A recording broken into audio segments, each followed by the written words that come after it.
Hello, everyone. Welcome back to another episode of this series on the doctrine of the Trinity from the Old Testament. With you here in studio, Fadi, and also joining me, my dear brother, Anthony Rogers. Welcome back, Anthony. Great to be back. So today, we are still going to continue with our basically exploration of the mention of the angel of the Lord. And last time, I believe we talked about his person being someone that can forgive sins. Now, today, we are going to take another look at the person of the angel of the Lord, but from different passages. Which one we're going to start with? So we'll look at the account in Numbers 22. This is a long account, so we won't look at the whole thing. And basically, if people need a reminder of what it's about in context, Balaam is kind of a prophet for hire. So he doesn't really speak for the Lord. He's not faithful, but he's got the name of a prophet. And so what's happening is a foreign king wants Balaam to curse Israel. Right. And so he enlists Balaam for this end. And what ends up happening is Balaam learns that, he can't do anything one way or the other. And so Balak is upset. And we pick up the story in Numbers 22, where it says that Balaam arose in the morning and saddled his donkey and went with the leaders of Moab. But God was angry because he was going. And the angel of the Lord took his stand in the way as an adversary against him. So here's the angel of the Lord. Balaam is acting contrary to the ways of the Lord in the name of being a prophet. And the angel of the Lord shows up as his adversary to oppose him. It says, now he was riding on his donkey, and his two servants were with him. When the donkey saw the angel of the Lord standing in the way with his drawn sword in his hand, the donkey turned off from the way and went into the field. Now, this is a really humorous story, if you take a step back and just look at it. But basically the donkey can see the angel of the Lord, but Balaam can't. And, when we think of a donkey, we're supposed to think of a stupid creature and so forth. And the idea is that here's Balaam pretending to be a prophet, a seer, somebody who can see divine things, and yet he's blind to the presence of the angel of the Lord, and the donkey isn't. That's right. Right? And so the story goes on. It says, Then the Lord opened the eyes of Balaam, and he saw the angel of the Lord standing in the way with his drawn sword in his hand, and he bowed all the way to the ground. So we skipped a few verses here, but what had happened was 3 times the donkey recognizes the angel of the Lord is there, and the donkey turns aside, and then Balaam punishes the donkey for it. Right? So here's what happens in verse 32. It says, Then the angel of the Lord said to him, Why have you struck your donkey these 3 times? Behold, I have come out as an adversary because your way was contrary to me. But the donkey saw me and turned aside from me these 3 times. If she had not turned aside from me, I would surely have killed you just now and let her live. Balaam said to the angel of the Lord, I have sinned, for I did not know that you were standing in the way against me. Now then, if it is displeasing to you, I will turn back. So again, clearly you have the angel of the Lord and the idea that he is the one that is being transgressed against. So the angel of the Lord is again being presented as a divine person. And what I've particularly tried to draw attention to here, because it's going to be really relevant to the next episode, is the fact that how he's described here. And people may have just sort of missed it, but notice that it says in verse 31, he's standing there with a drawn sword in his hand. Right. And that reminds us of like the Joshua account. Right, which is what we're going to go to. So our next passage here is Joshua. In Joshua, just prior to the Battle of Jericho, we're told that, now remember, people may not recall this, but Joshua is Moses' aide. Right. He was close to Moses.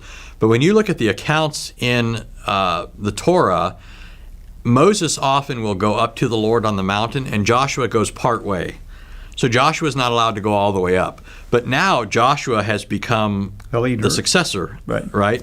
And so it's fitting that he would now have an encounter with that same person. That's that's what we see in Joshua 5. Prior to the Battle of Jericho, Joshua suddenly meets somebody for the face to face for the first time.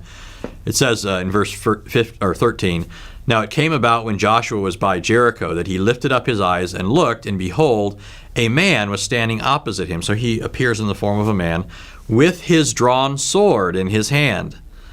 Right? The only time you've heard this language before in the Torah is in the account of Numbers, where it's associated with the angel. So here's this man standing with drawn sword.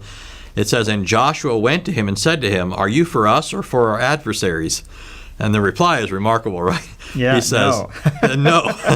Rather, I indeed come now as captain of the host of the Lord." The idea is you're either on my side or the wrong side. I'm not on, it's not that I'm on your side or their side. It's that I'm on my side, and you have to, decide where you're at, right? That's right. That's right.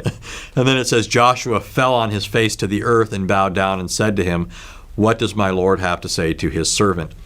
And that brings us to the next few verses, where it says, and I should stop here, by the way, and say something about that phrase, "captain of the Lord's host." The idea is this is the one who rules over the armies of heaven. Right. And the language here is very similar to it's the same, really, as the language used for the Messiah in Daniel 9, for example. Messiah is called the prince, or the captain, if you will, in Daniel 9. Right. And it says that he'll be cut off. Well, so here the prince is referred to as reigning over the heavenly host. He has charge of the heavenly host, kind of like Jesus in the New Testament when he said, "Don't you know that all I have to do is call and 6 legions of angels are at my disposal?" Right. Right. So here Joshua encounters this one, but we have a further indication of who it is. We've already got the tie-in with the drawn sword in his hand, but notice what the captain of the Lord's host says to Joshua. In verse 15, "Remove your sandals from your feet, for the place where you're standing is holy." And Joshua did so. Now, what does that remind us of? Moses' then encounter with God at the burning bush. Right. So here again, the same language as is used for the angel of the Lord on a previous occasion. Like I said before, all these things are consistent with each other. They all tie together. They're harmonious, even though they're being written by different individuals. But now, pay close attention, because notice, so far it's said that a man has appeared to him. He's got a drawn sword in his hand, and he tells Moses the place on which he's standing is holy. But notice how it goes on in context. Verse 1 says, "Now Jericho was tightly shut because the sons of Israel, no one went out and no one came in. The Lord said to Joshua, 'See, I have given Jericho into your hand with its king and the valiant warriors.'" Now suddenly the one who's standing before him, who's called a man, is simply referred to as the Lord. Right. So once again, like in all previous cases, we've seen that the angel of the Lord is not only described in a way that would only befit a divine person, right?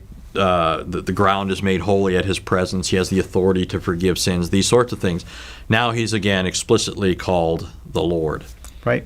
Right. And in the next one, we're going to revisit Exodus 3. And that's because it reminds us who it was that appeared in the burning bush. And, in verse 2 it says that the angel of the Lord appeared to him in a blazing fire from the midst of a bush. And then as we go to the next slide in verses 4 and 5, we're reminded in verse 5, he said, "Don't come near here. Remove your sandals from your feet, for the place on which you're standing is holy ground." Right. So it's kind of like a neat way for you to come back again, visit this, so we can now tie it to Joshua, and now people can see there is similarity here. It's not a coincidence, by the way. I mean, there is Right. sometimes the Lord progressively kind of like revealing more to the Israelites and to Joshua as well as the new successor and leader. And I would assume Joshua is starting to get the picture as well, of what's happening here. Right. And so, I mean, it's remarkable. You have from Genesis through Exodus, through Numbers. Remember Leviticus. We're still in the Torah, and we Yeah. just barely get out We of skipped it, Leviticus not because Yeah. Leviticus isn't important. Leviticus isn't really giving us much of the history, right? It's right the law there, and conduct and things like that. Right there, it speaks mostly of how the priests are supposed to perform sacrifices and stuff.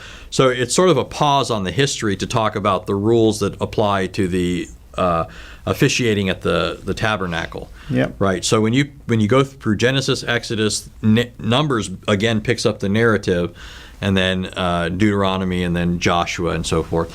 And so just following through the story, at the center of this story is the angel of the Lord, spoken of in one way or another. The captain of the Lord's host, called the Lord, called God, and he's the one that's typically the one who's appearing and revealing God to men. Yeah, that's right. That's right. And this is powerful, of course. And what would we be talking about next? Are we still going to continue, of course, with the angel of the Lord? So yeah, we'll look at some more on the angel of the Lord, just tracing out the history a little bit more. We'll see the angel of the Lord in the book of Judges, and there we learn some really important things. In particular, we see that the angel of the Lord is worshipped. If the angel of the Lord is not God, he would not be worshipped, and yet that's exactly what we see in the book of Judges. We'll see that next time. Wonderful. Well, I don't know about you, but I'm definitely enjoying this deep dive into the Scripture, the Old Testament, seeing how these passages tie together and correspond with each other, and now the big picture is becoming more and more clearer. Hopefully you've been watching the previous episodes, and hopefully you've been watching them more than once, and I pray that also that you've been taking notes, and I also pray that you have been exercising, putting them to practice in your dialogue with others. Until we meet again, have a blessed day. Thank you for watching. Please like our video, and we encourage you to subscribe to our YouTube channel, CIRA International. And be sure also to click the bell so that you receive notifications whenever we upload new videos into the channel. And finally, I like to prayerfully encourage you to become a patron through Patreon. Your giving is much needed and will enable us to produce more and more of videos like this so that we can publish them on a weekly basis. So thank you in advance.